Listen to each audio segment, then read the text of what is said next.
काफ league PTI बन जाएगी। परवेज इलाही की जेर सदारत फैसला कुन बैठक।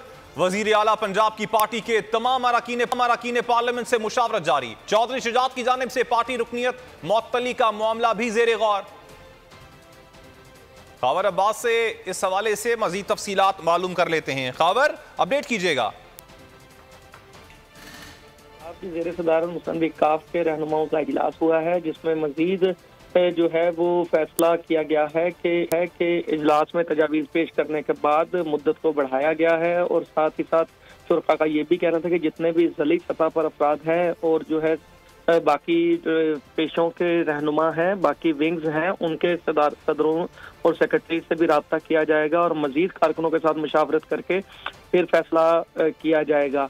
अभी तक जो चौधरी परवेज इलाही का कहना था कि तहरीक इंसाफ और काफ लीग का इत्तेहाद मसली था और उन्होंने इंतहाई सूबे में तरक्की याफ्ता काम किए और इसी तरह से ये इत्तेहाद भी मजीद आगे बढ़ेगा और जो भी चीजें होंगी उनका फैसला जो है वो चौधरी परवेज इलाही को दे दिया गया है कि चौधरी परवेज इलाही किस तरह से जो भी फैसला करेंगे पार्टी के जितने भी बाकी मेंबर्स हैं उनका कहना है कि उस पर अमल दरामद करवाया जाएगा। ठीक, ब्यूरो चीफ लाहौर।